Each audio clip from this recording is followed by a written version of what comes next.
Praise the lord. అలసిన వారిని ఊరడించు మాటలు ఫిబ్రవరి 27.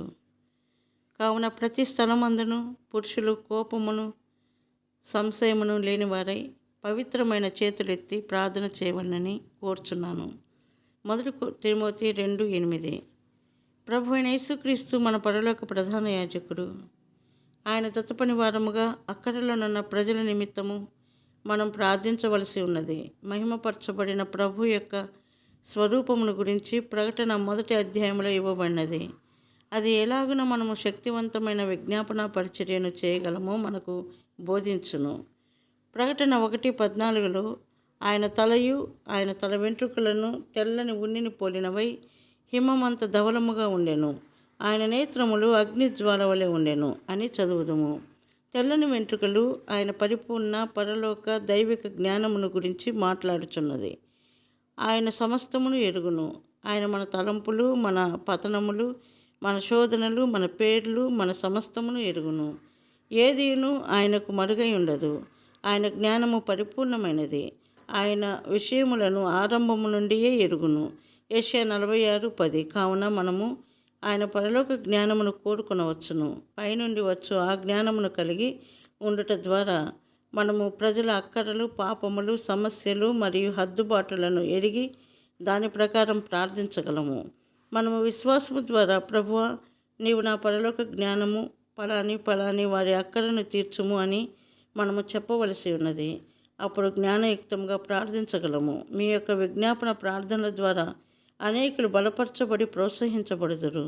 తర్వాత ప్రకటన 1:14లో ప్రభు అయిన యేసుక్రీస్తు యొక్క నేత్రములు అగ్నిజ్వాల వలె ఉన్నట్లు చదువుదుము.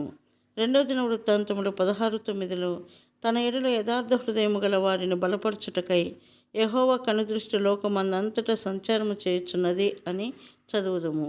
ప్రభు మనలో ప్రతి ఒక్కరిని చూడగలడు.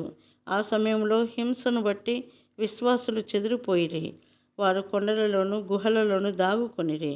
ప్రభువు వారి అక్కడ నెరిగిన వాడై వారి పక్షముగా పనిచేయుచుండెను. ఒకవేళ మనము ఒంటరి ప్రదేశమునకు బదిలీ చేయబడినప్పటికీ ఆయన నేత్రములు మనలను చూడగలుగును. ఆయన మన పరిస్థితిని, మన అక్కరలను, మన శోధనలు, మన పతనములను చూచును.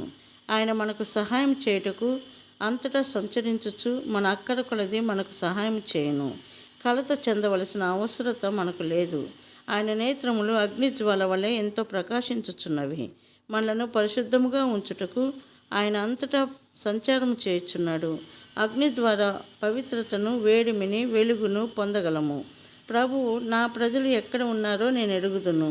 వారు గుహలలో దాగుకుని ఉన్నను వారిని చూడగలను. వారికి సహాయం చేయుటకై అంతటా సంచరించుచున్నాను అని చెప్పుచున్నాడు. ఆయన దావీదు మరియు అతనితోనున్న 400 మంది పక్షముగా పనిచేసి వారి అక్కరలన్నింటినీ తీర్చెను. అదే రీతిగా ఏలియా బదరీ వృక్షం క్రింద ఉన్నప్పుడు అతనికి సహాయం చేసెను.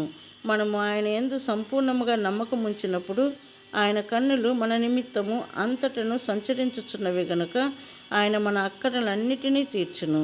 3వదిగా ఆయన పాదములు మెడయిచున్న అపరంజితో సమానమై ఉండెను.